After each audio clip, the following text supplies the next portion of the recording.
Welcome to Tell the Story, the podcast where we bring you the real and raw conversations about resilience, growth, and a purpose after a life of service. I'm your host, Doug White, a veteran and retired first responder, and author of Hiding in Plain Sight, the truth about trauma, service, and the way forward. On this podcast, we focus on more than just doors and stories and the challenges of service. We explore how veterans, first responders, and their families move forward and thrive. Through honest and thought-provoking discussions, we highlight resilience, perseverance, post-traumatic growth, and the opportunities that can be found in life's next chapter. This episode is proudly brought to you by Polestar Coffee, fueling the brave with the finest blends. Find them at polestarcoffee.com. If you enjoyed this podcast, please like, subscribe, and leave a 5-star rating.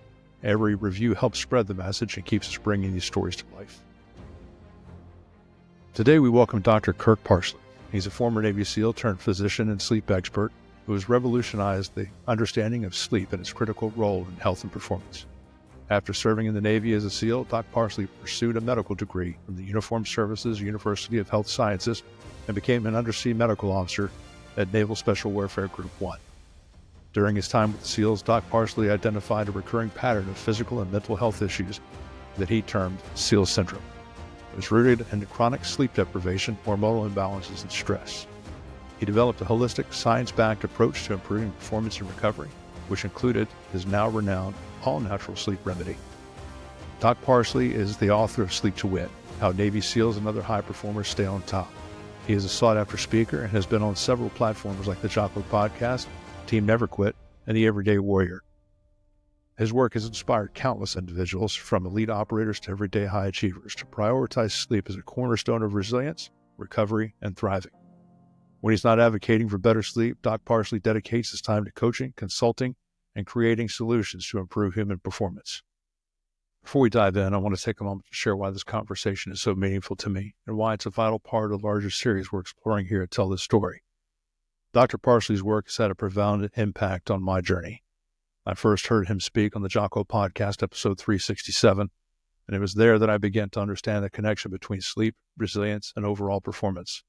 That conversation sparked a year-long quest, a long burning fuse, for me to better understand what was going on with me, and it became a turning point in my journey towards healing and growth.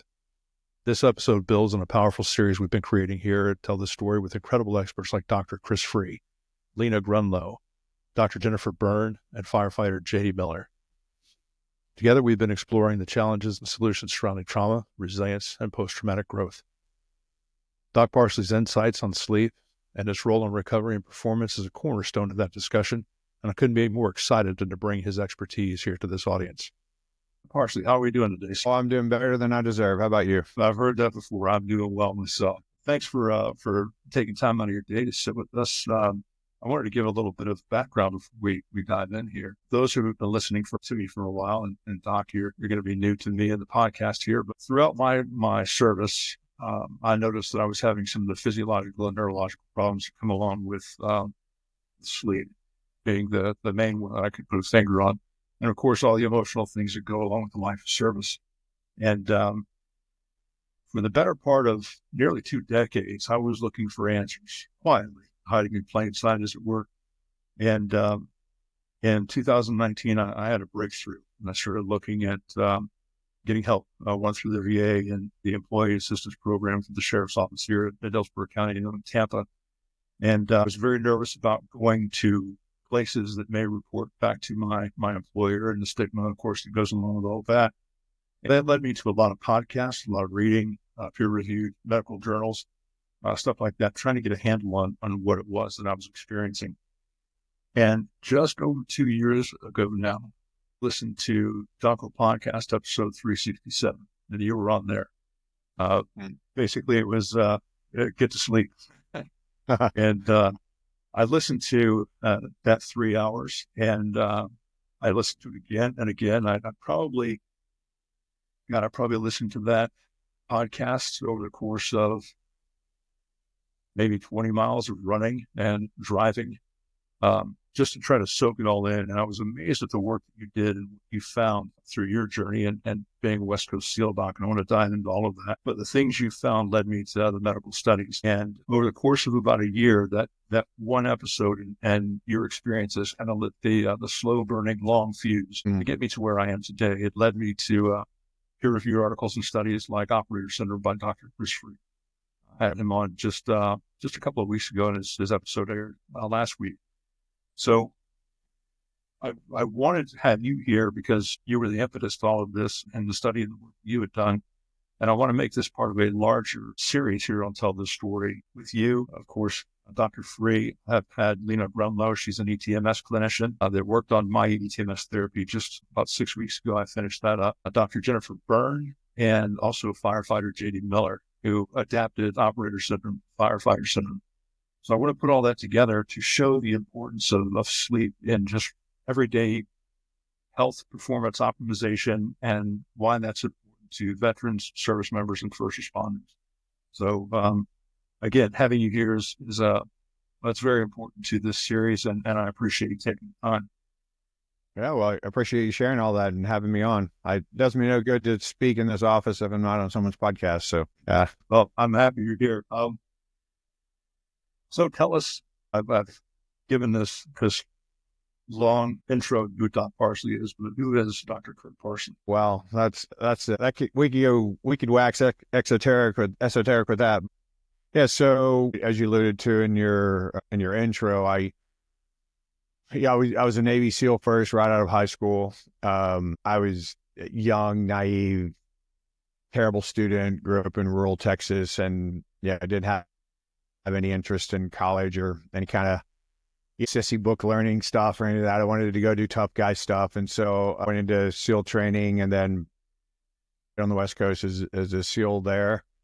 The story goes, met a girl, fell in love, got married. I was on the way to getting married. So I got out of the SEAL teams. I was in, we call it the Hollywood days. Had the first Gulf War, but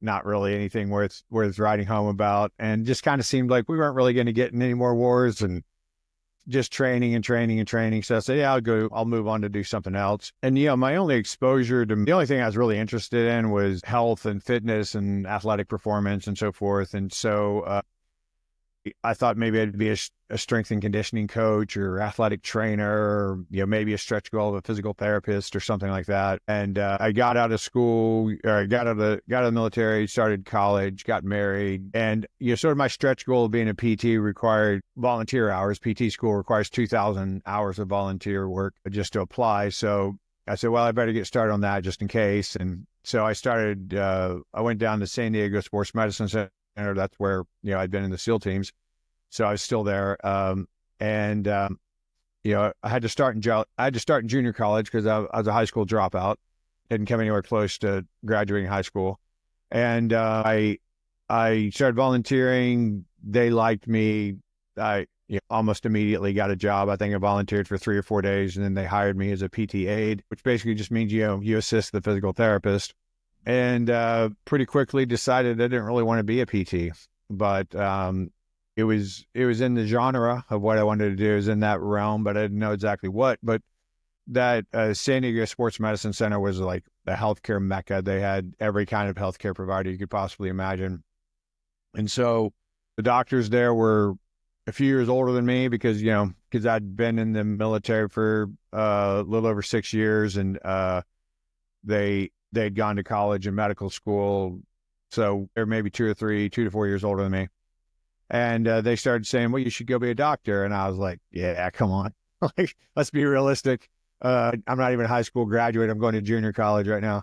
And anyway, we had some great mentorship there, and some doctors kind of talked me into giving that a try. They're like, would you do it if you could? And I was like, of course. And they're like, well, then you really got to try, right? So I threw my hat in the ring, obviously, did well enough in college and MCAS and all that to get in. When I was actually looking through the review books to figure out which schools I'd be competitive for, that's when I found out that the military had their own medical school. I didn't know that. But I was already, yeah. So I was already married. I already had a kid, I had another kid on the way. So I looked into that and I was like, hey, they'll pay you to go to medical school instead of the other way around. And I was like, well, kind of hard to pass up. And I figured I'd get back to the SEAL teams and be able to give back to that community that was so instrumental in forming me as a man. And so, I decided to do it. Again, like my only exposure to medicine was like my own injuries. And so I thought of medicine as sports medicine and orthopedics. Like that's what I thought of when I thought of being a doctor. And so my whole medical school interest all went towards that. And then in the military, or in the Navy, when you go through their training pipeline, you only get to do your first year of residency. And then you have to go out to the fleet and be a general practitioner, essentially. And then you can go back and finish your residency. And that's how they have enough general practitioners. Otherwise, everybody would just specialize and stay in the hospitals. So when you go out to do that, you go to dive school and become a dive medical officer. You can go to flight school and become a flight surgeon, or you can just go wherever they put you and hope it's not a ship, I guess. And so I needed to go back. I needed to go to the dive program to be a doctor for the SEALs. And so I did that, went back to the SEAL teams. And I worked at that sports medicine center the whole time I was in college. And when I got to the SEAL teams, due to bureaucratic delay, they had just received their funding for something they'd agreed to do maybe 10 years before. And they just received their funding to build the very first sports medicine center the SEAL teams had ever had. And of course, I was very fortuitous. I was showing up at that time with my background. And they're like, well, we're going to put you in charge of building this thing out. And so that's what they did. And then I was part of a team of people that hired our first physical therapists and physical therapy assistants, strength and conditioning coaches and athletic trainers, nutritionists, like all that stuff. Then we organized to have orthopedics do rounds and come through there and evaluate our people, and pain medicine to come do rounds, and chiropractor and acupuncture and all this other stuff. And so then I was the least qualified guy around, the dumbest guy there. We hired great people from professional sports teams and D1 colleges and the Olympic Training Center. And we had just great talent there. And so, when you're the dumbest guy around in the military, they put you in charge and they say, well, now you're the supervisor, right? So I'm now the supervisor of this facility, which didn't really mean much to anybody, including me. I didn't really know what my job was. Just, I guess, make sure the place doesn't burn down and people do their jobs. And but I had an office in that center. And SEALs are a lot like professional athletes in that the worst thing that they can possibly imagine happening is getting taken out of their platoon. Like getting put on the bench is the worst outcome. So the most likely person to put them on the bench is their doctor. So they don't tell their doctors there's anything they don't have to tell their doctors. So, they do routine checkups and they just go and they go, hey, everything's great, man. Like I'm fine, no problems. And send me back to work. And then they'll go find a doctor out in town to treat their real problems and pay out of their own pocket. So they don't get put on the bench. Now, fortunately, I'd been a SEAL recently enough to where there were still a lot of SEALs there that I'd trained with and deployed with. And so I had some built-in trust. Obviously, I had a good enough reputation to where the guys trusted me. And one day a guy just came in and shut the door behind him and said, hey, let me tell you what's really going on with me. And he started listing out a litany of symptoms that I would later dub the SEAL syndrome because I lack imagination primarily. And it basically looks like metabolic syndrome. And if I would have showed their labs to a colleague and say, who do you think this patient is? They'd say 55-year-old man is 30 to 50 pounds overweight and doesn't exercise much. Like that's what their labs look like. And the guy sitting in front of me was 28 to 35-year-old SEAL with six-pack abs and, in great shape. What they were complaining of was a lot of mental stuff. So a lot of mental, emotional kind of blend psychology. So low motivation, low concentration, poor memory.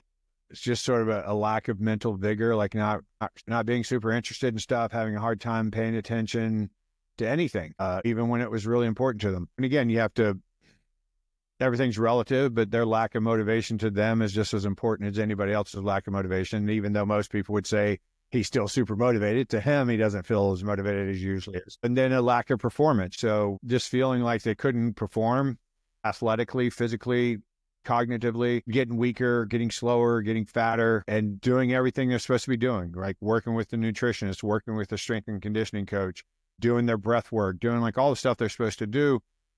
And they couldn't perform to where they wanted to be. Now, the one thing they never complained of was lack of sleep. And that's due in large part to the fact that I probably chose the two professions in the world that value sleep the least, right? Special forces and being a doctor. And part of our training is to go a week without sleep just to prove to us that it's a luxury. And if you're hard enough and if you want it bad enough, you can push past the need for sleep, which is, of course, garbage. It works when you're 19 and you're in training, and the most complex thing you have to do is run down the beach with a boat on your head. That works. It doesn't work when you have to perform in the real world. So, however, I would get a list of all their medications, and it struck me, it was an embarrassing amount of time that went by. I don't remember exactly, but a lot of guys had come in and told me very similar stories, and just kind of went off. Light bulb went off one day. It's like, seems like a lot of these guys are taking Ambien. And then sure enough, I went back through my records and every single guy who was sitting in my office was taking Ambien. And I thought, I wonder if that could be it. Now, I went to a Western medical school, right? I'm a Western trained physician. I didn't get a single class on sleep. I took a pharmacology class and I knew that the sleep drugs were something we called GABA agonist. So it means they act like GABA. Benzodiazepines are the same thing. They're GABA agonists. And so I knew that kind of slowed neurological tissue down, but that's about it. I didn't really know what could Ambien be causing with sleep, and could sleep be causing any of these symptoms. And I didn't know because I didn't have a single class on sleep. So I had to educate myself on sleep. And then once I learned about what happens when you're asleep, and then I learned what Z drugs do, the sleep drugs do, and the alcohol does. And, most of the guys feels if one's good, two's better, three's great. So they're overdosing on Ambien and taking it with 3 or 4 cocktails or a 6-pack of beer or something. And so once I learned about sleep, and I was like, wow, what goes on in sleep is being disrupted when you're using alcohol and sleep drugs. So pretty much every symptom they've complained of could be explained by poor sleep, right? And so I didn't think for a second that it would explain everything, but I just wanted to see how big would the effect be. So he started convincing these guys to get off of Ambien and to decrease the drinking, if not completely stop it, and let's see what happens with their labs. Because because I had no solutions for them, when they came in and told me their problems, and I was like, I don't know, you don't have any diseases, but that's what I know how to deal with. So let's see if we can figure it out together. And so I just shotgunned literally every lab I knew how to interpret. I just sent them to get all of those labs done. And so it was 98 lab markers, and they came back and their testosterone was low. Their total and free testosterone was low, and their DHEA was low, and their IGF-1 was low, and their DHT was low, and their estradiol was usually high, and their sex hormone binding globulin was high, and their stress hormones were high, and their inflammatory markers were high, and their oxidative markers were high. So kind of everything bad that should be low was high, and everything good that should be high was low.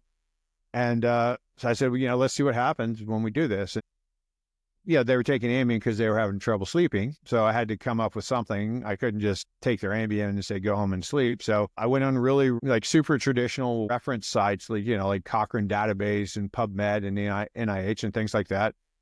And just said, what supplements help with sleep, right? Because one thing I learned was that while sleep drugs, we thought at that time, we don't think so anymore, but we thought at that time sleep drugs help you sleep. What are the side effects? And one of the side effects is that it decreases REM sleep by about 80%, and it decreases deep sleep by about 20%. And then alcohol does the opposite. So when you drink alcohol, you decrease deep sleep by 80% and REM sleep by 20%. So you take the two combined, you do the math, you get 0% sleep.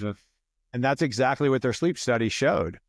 So their sleep study, I'd send them to do a sleep study, and it came back 99.999%. I don't think they went out that many decimal places. I think they said 99.9% stage 2 sleep, which isn't deep and it isn't REM, right? We call that the transitional. And so I got them to start taking supplements, and together we figured out kind of the best combination of what supplements to take.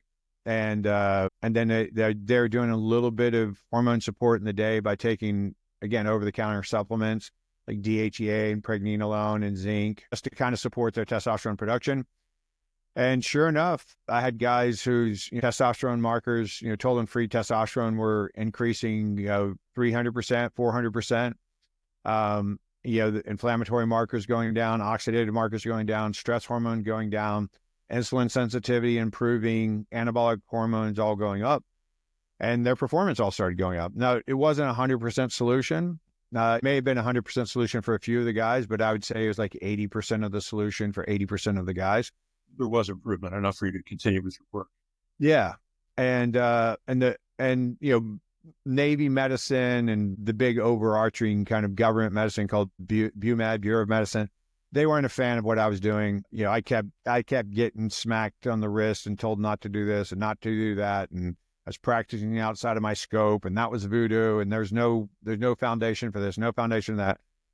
And, I was treating my brothers. I didn't care what those guys thought. I'm like, yeah, whatever. Like, you tell me not to do it, I just won't tell anybody I'm doing it. But I'm going to help my brothers out, right? And so we just kept going, full speed.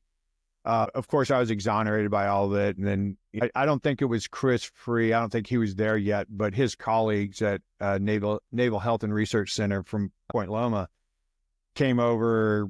4 or 5 of them came and sat in my office for about 4 hours and just asked me what I was doing. And I showed them all my labs and told them what I was doing. And I told them my theories. And then that led to close to a decade of research for that organization to kind of look into everything I was doing. And they renamed the SEAL syndrome, the operator syndrome. Yeah, that doesn't hurt my feelings at all. We're all trying to do the same work, but validated a lot of what I was doing. And now it's pretty well known that all that stuff happens. The piece that I didn't kind of figure out until maybe the last year I was there was how big of an impact the brain injuries were having. When I went to medical school, we learned that if something had to physically contact your head and you had to be knocked unconscious to have a TBI. And of course, since then we figured out that's complete nonsense, that you can damage the brain and stay completely conscious, and you can damage the brain with overpressurization, like blast injuries. And if you shoot an M4 inside of a concrete room, it's approximately 35 Gs of force, and it takes a little over 1 G to cause a mild TBI, a mild traumatic brain injury. So, when you got 4 guys shooting in the room, and you do that 1,000 times a day, and you string out a career that, and then you do other things. Obviously, we have other blast injuries. You shoot an anti-tank weapon like a Carl Gustav, it's about 200 Gs for the guy shooting it. It's about 300 Gs for the guy spotting it. And so after a while, I figured out, well, everybody has brain injuries as well. And brain injuries interfere with hormone production as well, because the brain doesn't have anywhere to go when it swells, right? When you get inflammation in the brain, it just increases the pressure inside of your skull. And when you increase the pressure, you decrease the blood flow, because the blood pressure is only so much to overcome the internal pressure. And then you decrease the flow of cerebral spinal fluid and decrease neuronal function by building up waste products and getting less blood supply, less oxygen and all that stuff. And so all that needs to be corrected as well. And so now I spend about 70% of my time working with guys who are getting out of the SEAL teams. I do some other special forces guys, but not many. Like all my networking and connections are with my community. And I'm happy to see those other guys. And when people refer them, I treat them. And that's also my philanthropic work. When I was working there as a doctor, one of the things we did before our deployments was before and after, actually, is we did what's called pre and post retreats, where we would take the team that's deploying out to a resort and spend a couple of days teaching them about resources for them and their families when they're deployed. And we'd bring in, we'd bring in ringers, lecturers, people, New York Times bestsellers, and people who are professional lecturers or well-respected in athletics or whatever. And because I was free, I was always on the stage with those guys. They would alternate who they brought in for that, but I was always on the stage presenting my work for this. They introduced me to a bunch of kind of big names in the health and wellness space, and they started inviting me onto their podcast and going out to do lectures at different symposiums with them. And I became the sleep guy, and that's what everybody knows me for. but my practice is performance overall. So I do all lifestyle medicine, so sleep, nutrition, exercise, and stress mitigation. And then I work with hormones and peptides and hyperbarics and supplements and psychedelics and whatever it takes to get people's functions back and get them, performing well. And I have private clients that pay me for that. And then like I said, I volunteer my time to help the community when guys get out, to kind of help them recapture their health and performance after getting beat down for 20 years in the military. Well, until I heard you on the Jocko podcast, I had been experiencing a lot of this stuff. I had out of my mid to early 30s, I started having the issues with hormones, and luckily, my family practitioner was a sports medicine doc. And, I was a triathlete, runner, all of that stuff, and like you, my body weight was about 240 pounds when I was working, and that's just I was no matter what I did. That was it. Yeah, I could drag a car, but I could run a 6-minute mile, but Right. at the end of the mile. So I got my blood work done, and the total testosterone was like 168. Estradiol, I think, Higher than your testosterone, probably. no, it was 78, which when I began is double. And again, About triple what I would recommend. About triple what I'd recommend. yeah, well, they looked at that and said, okay, so you're out of whack. So that's all. It's a testicular hyperfunction. That's it. Here's medicine. Here's TRT and all that stuff. Here's a blocker if you need it. And it wasn't until years later when I started. Well, in 2019, I got a sleep study, and it lasted for 2 hours and 38 minutes. And I said, well, you have obstructive sleep apnea. Right. Well, whatever that means. So now I've got that. But of course, I've got the chronic pain. I've got the daytime napping, the irritability, still can't focus, can't take weight off no matter what I did. I did in one season, I did 3 half-iron distance triathlons one season, in addition to the sprints and Olympics that I'd already done. Yeah. Not losing any weight. And I never connected all of that stuff together until I heard you talk about all of the things, like you said, was it shin splints? It was knee injuries or something like that, that the NFL PTs, they were saying like 1 or 2 a season, where you were seeing 2 and 3 a day or a week. I mean, it was just the wear and tear on the body. And just as Chris recalls it, the allostatic load. I didn't piece any of that stuff together until I heard you speaking. And then I started looking at that stuff, and I dove into the study that came out of that and everything else, and found out that all of these things feed one another. But in your work, if you're not sleeping, your brain is not clearing out the toxins, all the workout and all the training you did, your muscles aren't healing. So you're starting from a deficit the next day. Right. All of these things. And it took probably up until April or May of this year to get it all sorted out. And the TBI thing was never on my radar because what I recall, I had never been knocked unconscious. Now, I did not training. Right. But, and it certainly never went to the doc. I mean, I spent my last 10 years of my service, I was active reserve at SOCOM on the PSD. And of course, we had our own doc, we had our own clinics and all that stuff. And broke my ankle and had ruptured ligaments during PT. And it wasn't until the next day when the chief said, hey, what doc said? Oh, I haven't been yet. Yeah. I've got a purple ankle. So I can relate to all of that and hiding the injuries. But I didn't piece any of that together. And going back to the TBIs, going to bomb squad for 7 years in the sheriff's office was a brazier. And I thought blast overpressure, hey, man, that's really cool because the dirt kicks up in her face. Yeah. I've got pieces of door jam and hide. So exciting. My goggles and my helmet. Yeah.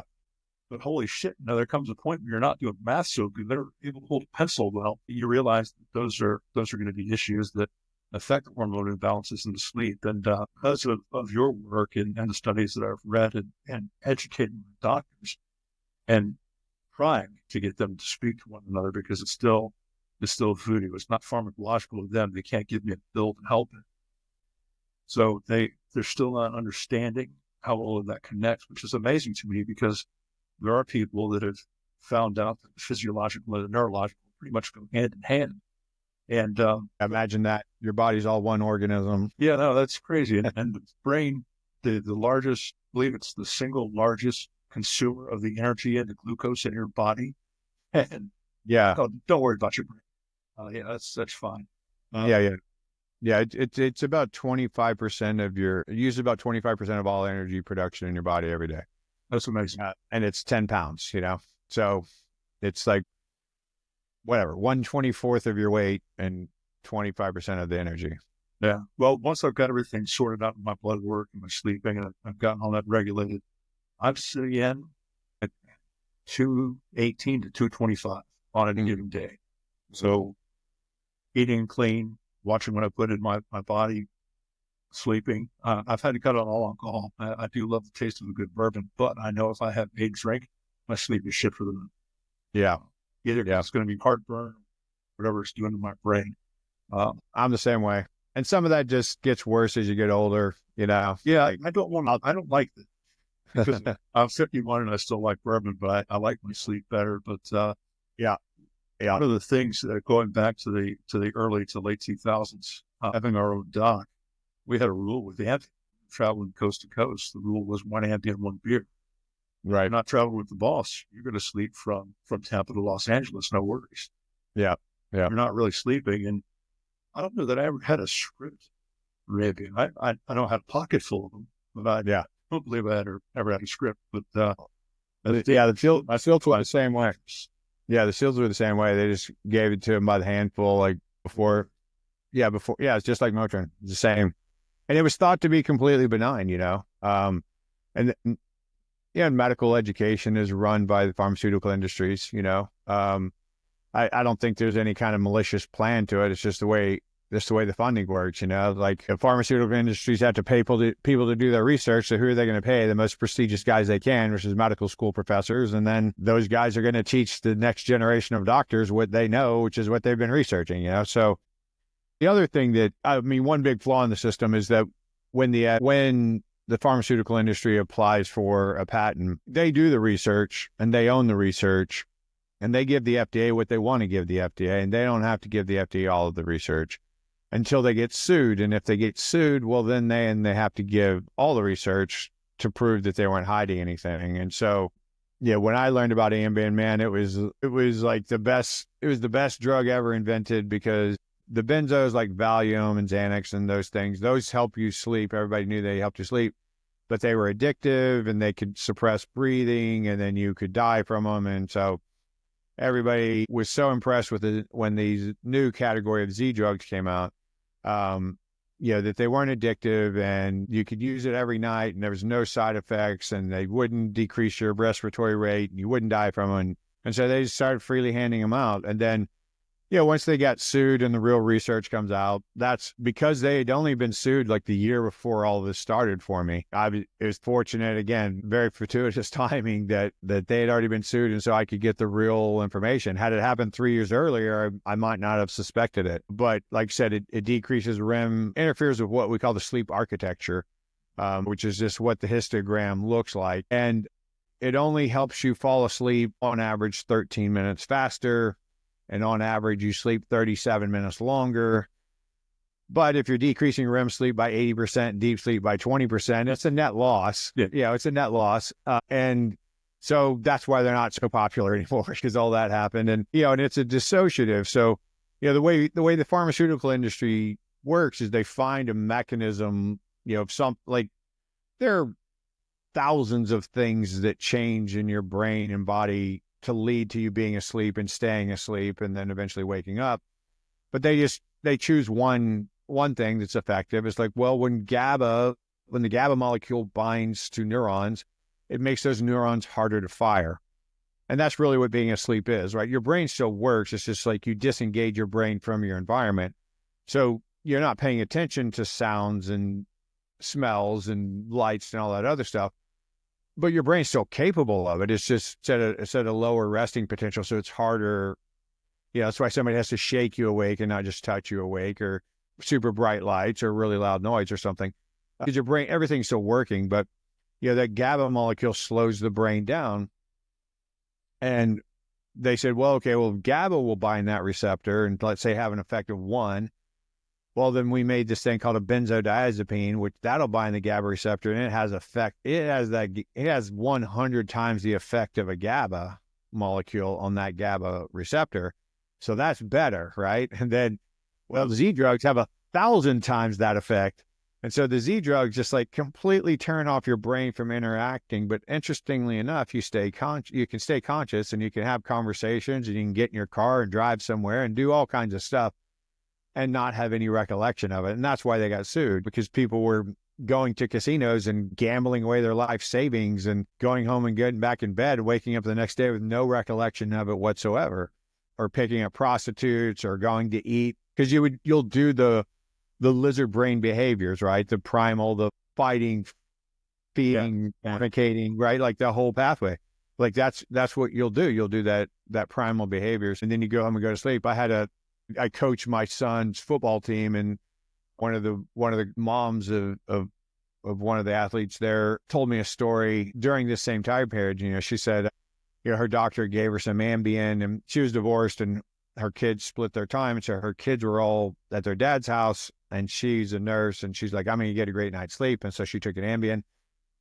And then the next day she came down and found her house completely disarrayed, all disheveled. And so she ran back upstairs and called the cops and thought someone was in her house. It was her. She had been down there like eating Twinkies and, you know, crappy kids' food and cooking ramen. And because she wasn't really with it, she's knocking things over, and like the whole house was a mess.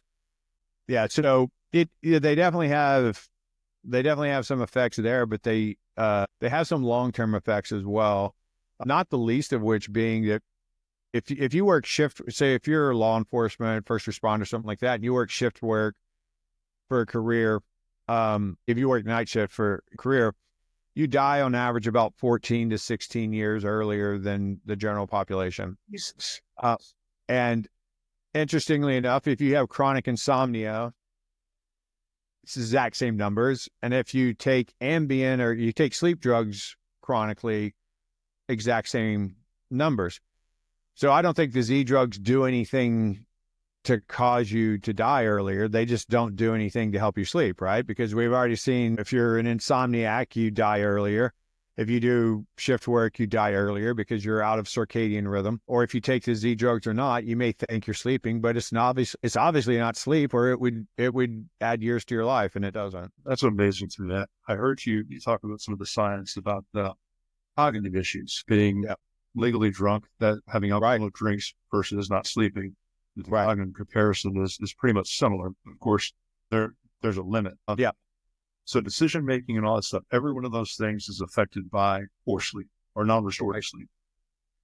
Yeah, and that was what was fascinating to me. Now, something I didn't mention is because this was I started working with the SEALs in 2009.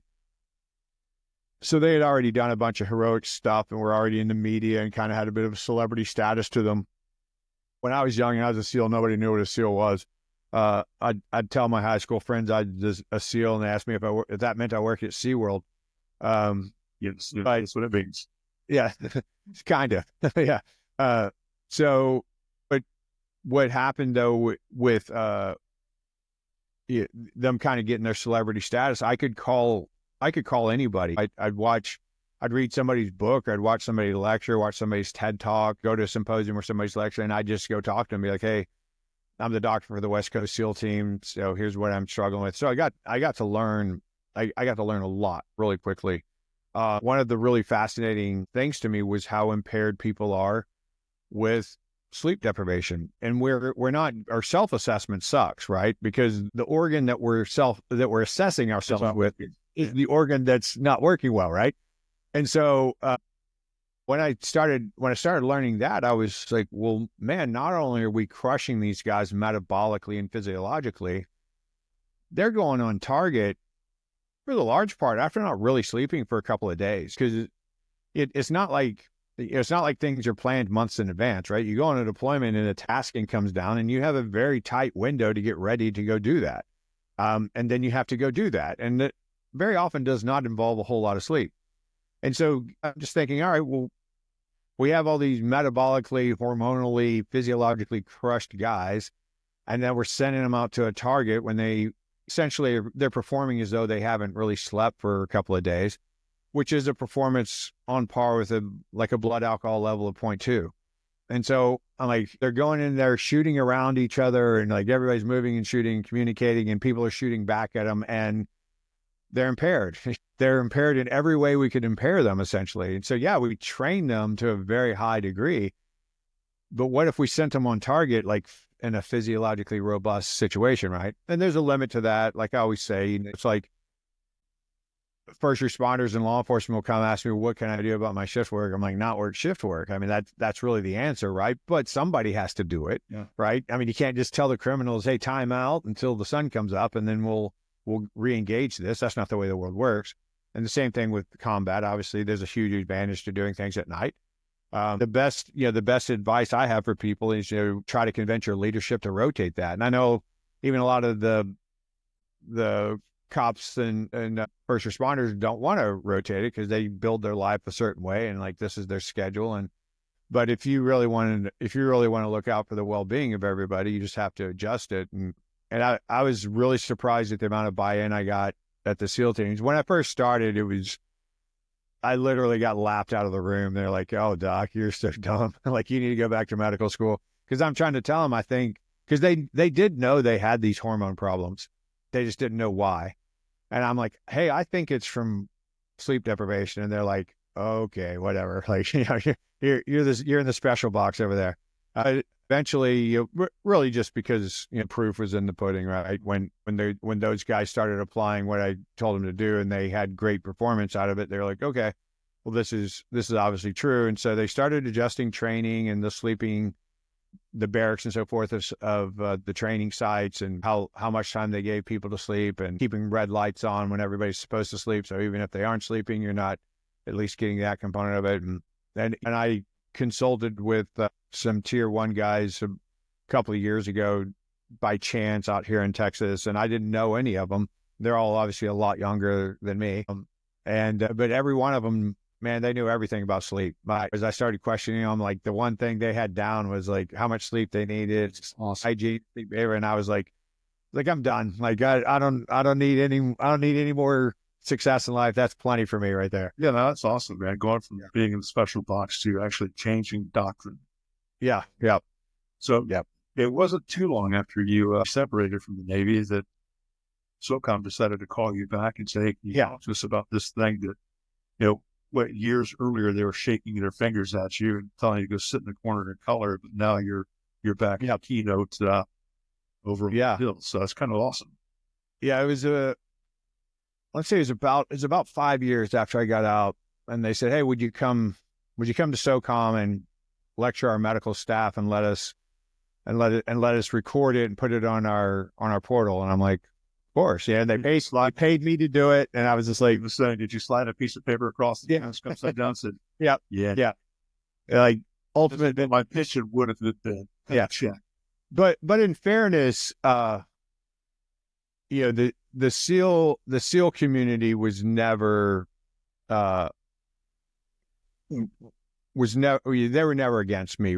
Like there were people who didn't believe yet, but the guy, as soon as higher levels of medicine started cracking down on me, the SEALs all defended me very, very robustly and saying this is working and we need this. And I remember one of the guys who one of the key figures for launching an investigation on what I was doing one time came down to my office just pouring with sweat, and he was like, hey, you got to call your guys off. And I was like, what are you talking about? He goes, I have people giving me death threats to my face. I was like, hey, I haven't said a word. I don't know what to tell you. You have some passionate patients. What can I tell you? Yeah. That's really awesome. And based on the timeline, I'm thinking 2018-ish is when they called you here to come speak to the doctors. Yeah, right about then. Yeah, I got out in January of 2013. So yeah, right around there.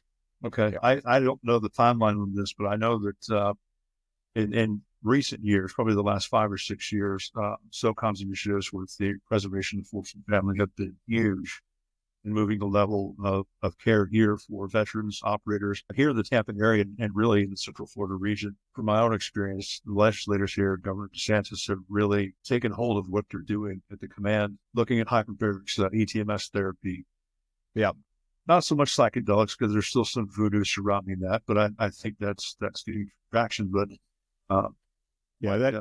that'll come into its own. Yeah, no, it will, because like you said in the beginning, there's millions of vets and responders out there, and there's a million different combinations of things that are going to work. Right. Find the sweet spot for them. Yeah, and nothing works for everybody, and nothing works forever. And it's like you just keep rotating the tools in and out. I had a guy, coming in my office as he was getting med boarded out of the military, and he was quite bitter about it. And he was a very big, intimidating, angry man. And he ran our combatives program until he got kicked out of that for being too combative and too aggressive. And he was a 280, 290 pound big man, and he was so angry at the military and medicine, and he came in my office every day and bitched and complained. And I thought if anybody was ever going to murder suicide in my career, that was the time I was afraid of it. And he eventually got out, and about 6 months later, I saw him out in town at a fundraiser, and he sat across the table from me and talked to me for 20 minutes before I figured out who he was. And this is a guy I'd talked to for hundreds of hours, but he was so different. And I said, what in the world has gone on? Like, what's changed? He had been in a vehicle that was hit by an IED, and he had broken his neck, and he had all sorts of issues. He had been on all kinds of psych medications, and that's what he's getting med boarded out for. And when he got out of the military, he threw all of his medications in a trash can, and he got on a plane, and he flew down to Peru, and he lived in the Amazon with a shaman for 30 days and did Kundalini yoga and did ayahuasca like every third night or something. And that was the first time that I ever considered for a moment that there was any benefit to anything like that. But I mean, I'd seen him exhaust everything that Western medicine had for him, and he just kept getting worse. He was literally worse every year of treatment. He was getting progressively worse. And now he's very successful, has a very successful production career in LA, and like vets, and teaches the Kundalini yoga that he practices, and has his own foundation and all this other stuff. And he was a write-off. Western medicine literally had nothing for that guy, and I firmly believe he'd be dead right now if he hadn't figured that out. And so when I had another patient really struggling, I figured out a way to help him get treatment. He's very close to me. He's like a guy I'd been through training with. I'd known my whole life. And, he was out of the military also, fortunately, so we could do that. And we went down to Mexico and got him treated. And it was the most miraculous transformation I've ever seen in my life. And I have a lot of colleagues who are neurologists and psychiatrists and psychologists. And I have one friend who's all three, and they all say the same thing. It's like, we don't have anything that comes anywhere close to psychedelics. Like the efficacy of psychedelics is 10 to 20 years of what neurology and psychiatry combined can do. So they'll eventually make it. There's a lot of prejudice against them, and there's a lot of potential for abuse and malfeasance and all that other stuff. So there's regulatory issues to figure out, but it's definitely a very powerful tool, and it'll come into its own. Well, they figured all that stuff out with Ambien and Xanax, the misuse and the abuse of it. Yeah, exactly. I don't know. I think if it works for the people who are suffering the most and who, I don't want to say earn, but yeah, you know what I mean. Yeah, I mean, I can tell you, and those are the effects of their service. Nobody deserves to be able to try what works for them. Yeah, those guys. And I can tell you too, it's like, I've always been like, the reason I got in trouble with the SEAL teams is because I've always been the guy who said, whatever works. Like, if it works, we're going to do it. And, and I can tell you, if I felt that anybody that I knew or cared about needed that, I would help them do it, man. I mean, like, we would figure out a way to get that treatment done because it works. Like I said, not 100% success rate. Nothing works for 100% of the people, but it's a very powerful tool. And they can only keep it at bay so long, with the way travel is now, air travel and like communication, people like it. America's just going to be surrounded by little islands of clinics that provide stem cells and psychedelics if we don't bring it into the house. And RFK said he's going to bring it all into America. So hopefully he does. These are exciting times. These are exciting times. Yeah. Yeah. So when you left the Navy and you continued to do the medicine and all that stuff with performance and optimization, I noticed in my studies, and I've heard you say it too, that the optimization of these people and performance, keeping them, well, let me go back a little bit, making them aware that these are the things that are happening to their bodies and these are the things we can do to mitigate this along the way. More sleep during training, sleep schedules, better diet, red lights instead of, lights on, all the sleep hygiene, everything.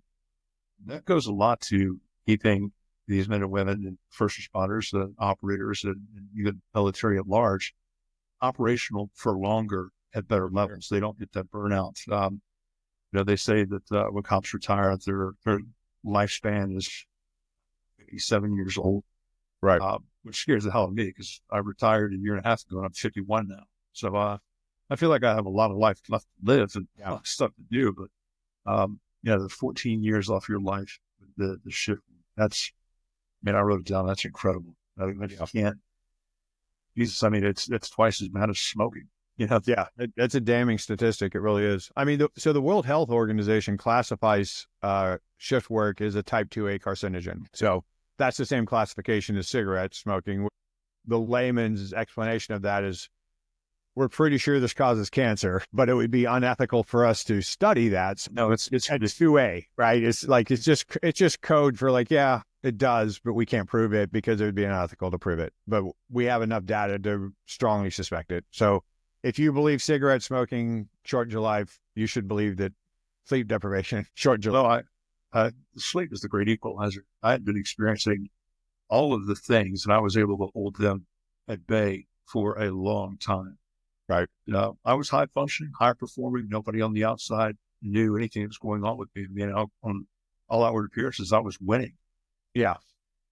I was promoted, went back to the street on the midnight shift, and I maintained for a good year. But there came a time in late 2019 or mid 2019 when I was sleeping.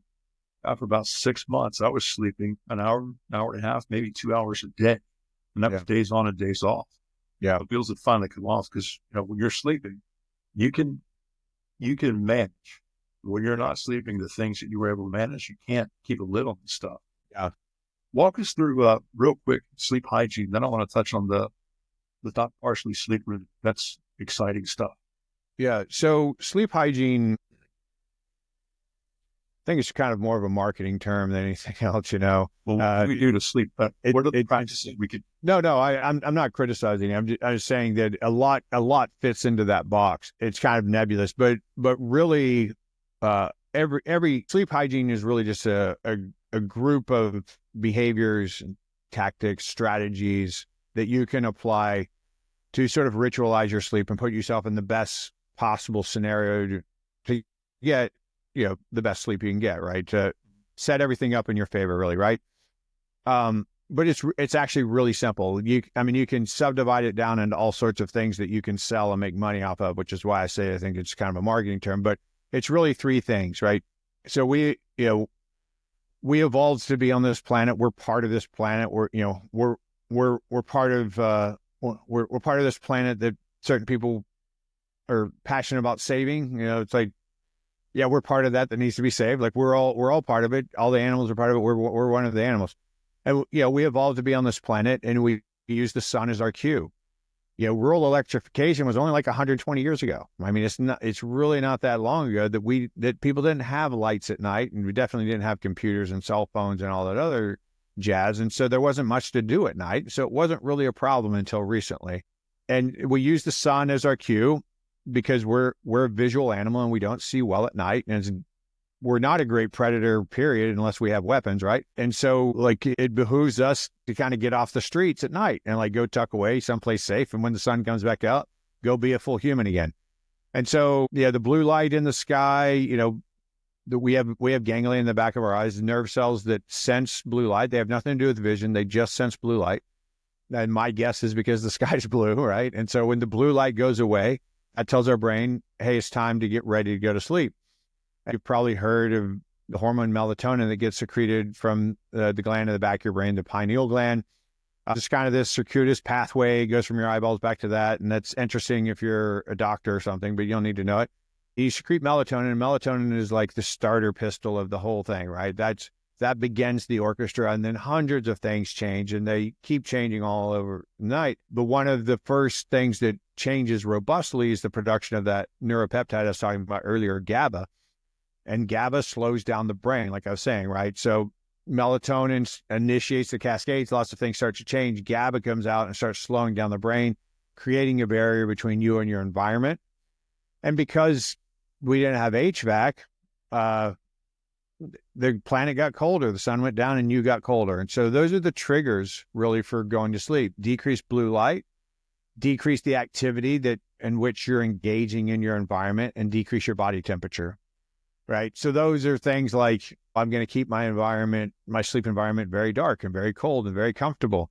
When you lay in your bed, you move around, you roll around, you move around your bed, because you're seeking a cool spot. Like Tempur-Pedic mattresses really hold heat in, and they'll make you hot, and you'll have to move. And if you're in REM sleep, you're paralyzed. So you have to come out of REM sleep to be able to move. And so all of these are parts of sleep hygiene, but basically it's, decrease the blue light, decrease the activity, decrease your body temperature, and then try to stay as comfortable as you possibly can, right? So if your bed's too hard, it decreases blood supply, you'll have to move. If your bed's too soft, you're kind of sinking into it, it can hurt your joints, and then you'll have to move for pain. Or if your bed's too hot, you'll have to move around to find a cool spot, things like that. But that's pretty much all sleep hygiene is. I always tell people, if you've ever had a kid or you've ever been a kid and you think about that whole bedtime ritual to get you get a 5-year-old boy to quit banging his trucks together to go to bed, you don't just take him from his trucks and put him in the bed and turn off the light, right? There's protracted ritual, right? Right? You dim the lights, you say, hey, no more banging trucks together, work on your puzzles, we're going to do quiet stuff. Then you put them in a bath because that drops their body temperature, and then you cover them with powder and put on their fluffy pajamas because that, decreases sensory to their skin, makes everything feel comfortable. You put them in a dimly lit room that's in a nice comfortable bed, and they feel safe next to their mom and dad. You read them the story. You don't read them a story that's exciting and revelationary to them. You read them a story they've heard 1,000 times, so that it's just something to lull them into comfort and security and safety, and they fall asleep. So we need all the same thing as an adult. You don't need onesies and powder necessarily, but you need that ritual. But if I could find a onesie for a 6'1", 220-pound man, yeah, I'd buy it in a heartbeat. Yeah, you and I are the same. You and I are the same size. I'm 6'1", 240-ish, but yeah. I'm 240 if I'm lean. I'm 240 if I'm doughy. So that's just, my body knows that weight. So whatever. That's just how it works. I don't understand that, and I reject it. Yeah. Because, I raced Clydesdale as a athlete. Yeah. I did the same. I for some reason I thought it'd be smart to run triathlons in medical school and residency. I don't know why, but I don't know how you found it. I was thinking to myself when I heard it first, man, I was find time to train. I barely. Well, it was a 22-ish mile bike ride to work and back. So I had that. No, when you continue with the story, I was like, okay, it's cheap. Multitasking. I like it. Saving gas too. Yeah. But no matter how hard I train, and I smashed the swim. I swam competitively all the way through grade school, middle school, and high school. So the swim was nothing for me. Bike, I'm a big guy.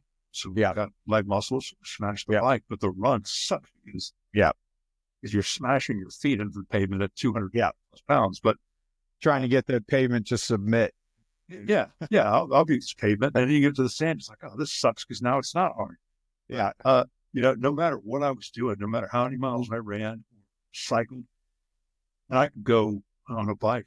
100 miles was nothing because I had calories to burn. I had plenty on board, but no matter what, I would get done, and I'd want to crush a pizza and burritos.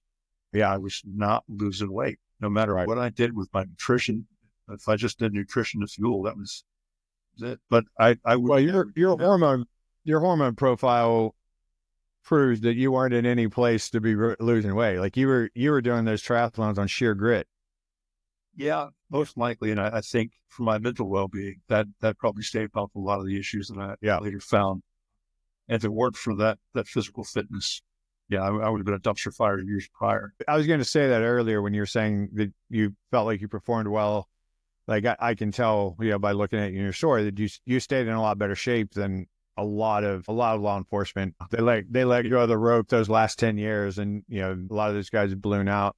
And it's really easy to do, as you alluded to, because you're metabolically broken, your fuel partitioning's off, your appetite regulation's off, your fat storage, leptin sensitivity, ghrelin sensitivity, all that's off. All your hormones are off. And even if you could control your eating well and eat very healthily, your body's just not doing the right things with the fuel, because the only time any animal on this planet sleep deprives themselves is when they're in famine or if they're being stalked.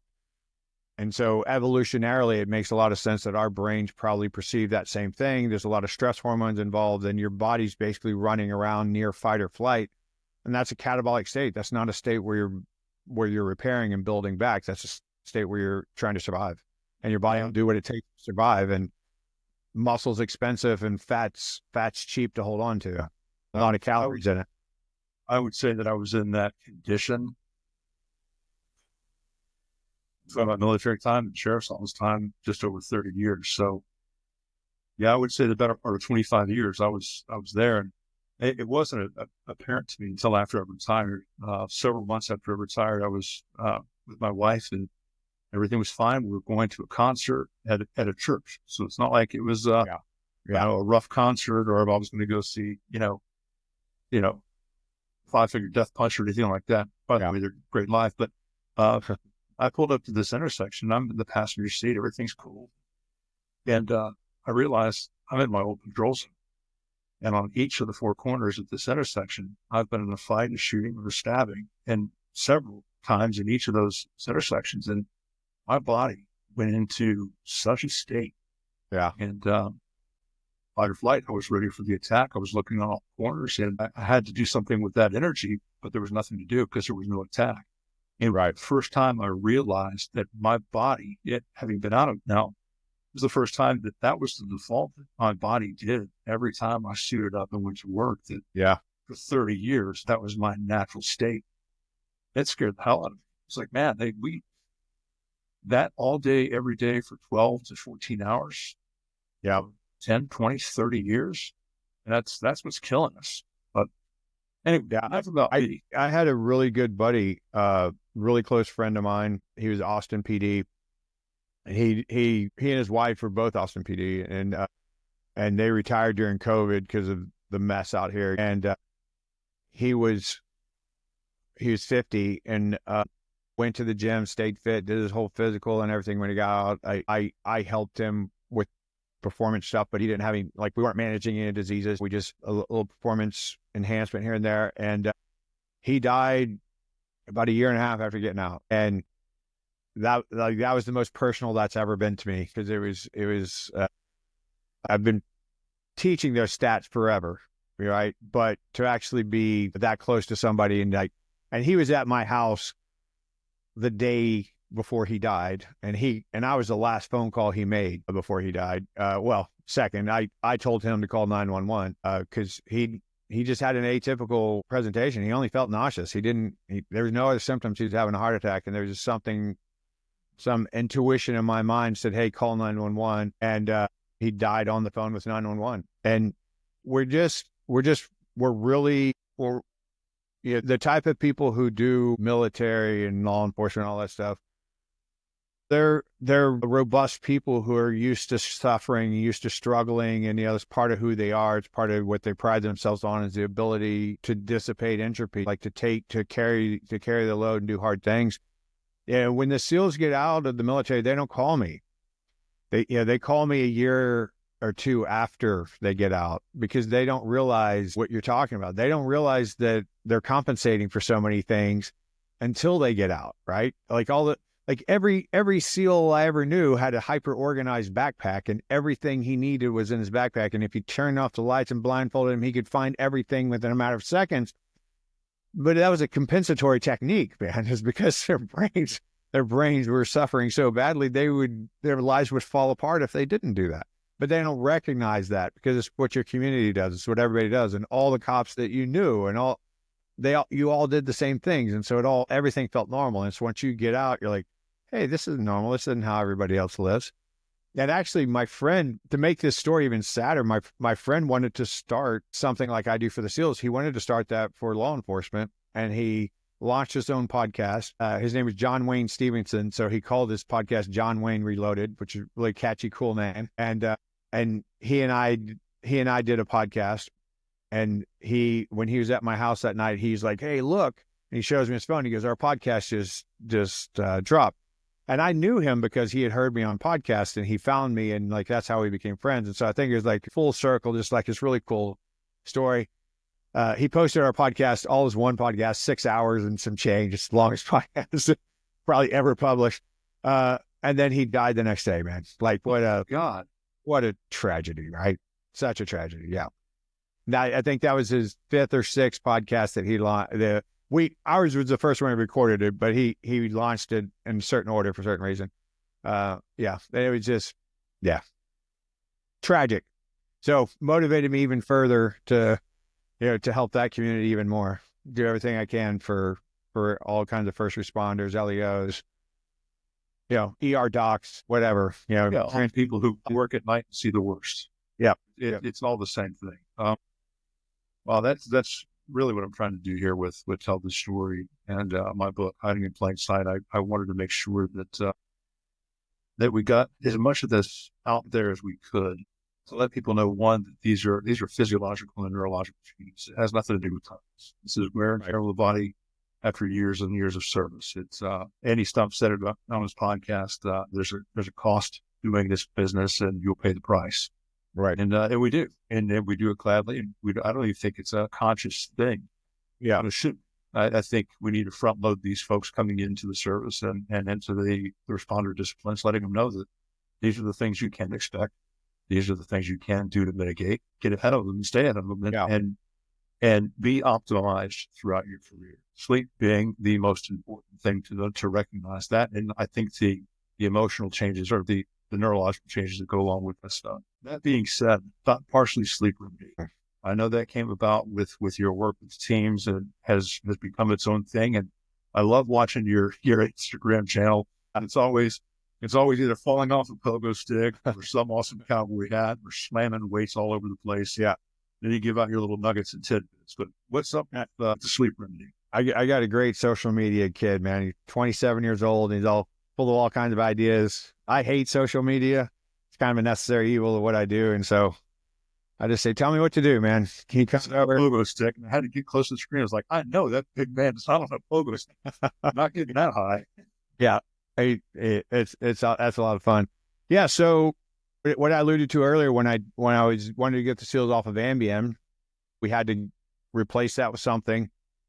And that's really when I came up with this formulation. It's evolved slightly, but not much at all. There are other things that help. There's kava root and lemongrass. There's different herbs and botanicals and things I don't know. Like, it's not my expertise. I haven't taken it upon myself to learn those things. But basically, I just looked up very, very traditional medical guidance that's been around for 50, 60 years. Like what helps with sleep. These are all things that are ordinarily in your body. So it's really just kind of like the melatonin production pathway, which starts with tryptophan and goes to 5-hydroxytryptophan. And then you need vitamin D3 and magnesium to turn that into serotonin, and serotonin becomes melatonin. And then you produce some GABA and so we just kind of figured out the right dosage of all that to get everybody healthy. And I was giving it to them in a handout, and they were, this is pre-Amazon Prime, right? So they're having to go around to all the different health food stores and buy everything individually. And it was a pain for them. And the SEALs really just harangued me into making it into a product. And I made it as a nighttime tea because I wanted to put it in those foil packets, those little stick pouch, so people could grab a handful of them and throw them in their cargo pocket and be done. Because those things are kind of indestructible. You can get them wet, you can get them hot, you can get them cold, whatever. It doesn't matter. You can smash them. And I thought I had a brick and mortar practice in San Diego at that time. My thought was, okay, I'll leave practice for a year. I'll start the supplement thing going. I'll get a contract with SOCOM or something, and then I'll just go back to clinical practice. And I had to pay the bills by consulting, kind of the telemedicine like what I do now. And so that's what I did. And, that was 10 years ago, and I'm still running the supplement company. I still don't have a SOCOM contract, but it turned out to be a very successful little business. And so I do it. But the only thing that's really changed is I'd say maybe 5 years after I got out, I added L-theanine, which is an amino acid that makes GABA work a little better, because GABA is hard to get into the brain. So you kind of give it every edge you can. And then some research came out about phosphatidylserine decreasing cortisol during intense exercise. So I did a little, personal experiment with me and some of my friends, and just said, well, yeah, if we chronically take this phosphatidylserine, and will it lower our cortisol all over, throughout the day? And it did. So I added some phosphatidylserine to it. But that's it. Everything that's in that product is in your food. It's all supposed to be in your body. I always give the metaphors, like I'm bringing lumber to the construction site. You still have to do the things that you're supposed to do to get ready for sleep. So unlike alcohol or Ambien, you can't act like a moron and take this and still fall asleep. Like you still need to have some sleep hygiene. You still need to pay attention to your circadian rhythms and cool, dark environment, decrease your activities, all that type of stuff. And it, like I said, it's an insurance policy, a daily vitamin kind of thing, that you're just making sure that everything's there when your brain's trying to do what it needs to do to cause you to fall asleep and to stay asleep. And because it's just nutrients, like there's nothing in it that makes you sleepy. It's just providing you with the tools you need to be able to have a healthy sleep. So it won't make you groggy or anything like that, because it doesn't have any sedative effects or anything like that. That's good stuff. And I have probably been able to titrate myself off of everything that the people at a large regional hospital here in Tampa have given me for years. And there's a lot of creativity in that field now that Ambien's gone. There's all kinds of stuff. Yeah. Depressants, antipsychotics, pain medication, all kinds of stuff that give people more sleep. This was made from shoe leather and gorilla. I'm like, what? It's not used for sleep. Better to help you sleep. It's so hammered to the forehead. But right. I've gotten myself off of all of that stuff. The exception of fish oil. I still do the Jocko Super Krill or whatever that is. I haven't looked at the label in a while. I'm a big fan of this, but anyway, that's really all I do. That protein, clean food and all that stuff. And now that I've regulated my sleep and I've figured it out, I'm going to go today. I want to be able to announce this during our episode. I'm going to go to docparsley.com and get myself a bucket of the Doc Parsley Sleep Remedy and try it out myself, because I know there's nothing in me right now. So if it works, it's going to work. Yeah. Yeah. Well, the fact you're living so clean means it'll definitely work. Right. But not so clean. I had lasagna for lunch. Well, clean-ish. I made the lasagna myself. So a lot of sausage in there, but when people contact me and say, hey, I've been on Ambien and an antidepressant and antipsychotic for 15 years. Will your product help me? I'm like, absolutely not. I mean, it'll help. It'll help by like 5 or 10%, but you have to do. There's a lot of work to be done there, right? So it's better than nothing, but it's not going to solve all that. Like, you got to work with your physician if you're on all that kind of stuff. Yeah, my physician was wonderful, but they don't talk to the psychs at the VA. So, they all work in the same building, but they're not speaking to each other, which is amazing to me. Hopefully that'll change here in Western medicine soon enough. But, I hope so. Any parting thoughts? Where can folks find you? You said it, docparsley.com, and that has all my social media on it, but all my social medias are either Kirk Parsley or Doc Parsley. Well, I know you're on LinkedIn. I know you're on Instagram under Kirk Parsley, and docparsley.com. Obviously, it's there.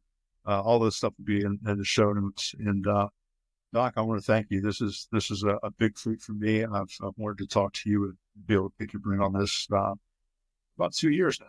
So it all came about. I'm happy I could be helpful, man. Thanks a lot. I appreciate you. All right. Thank you for joining us on this episode of Tell the Story. I hope you found today's conversation with Dr. Kirk Parsley as insightful, as inspiring as I did. If you'd like to connect with Doc Parsley or try the Doc Parsley Sleep Remedy, go to docparsley.com or on Instagram at Kirk Parsley. A huge thank you to Polestar Coffee for sponsoring this episode and our show. Fuel your mission with the best blends. Visit polestarcoffee.com. If you enjoyed this podcast, please like, subscribe, and leave us a review. Every rating helps us continue to share these important stories. Follow me on LinkedIn, Instagram, Facebook, and YouTube, or visit dougwhiteofficial.com for all my links. We'd love to hear from you. Share your feedback, suggest guests, or tell us about any topics you'd like us to cover. Thank you for tuning in to tell this story, and remember, there's always a way forward. We'll see you next time.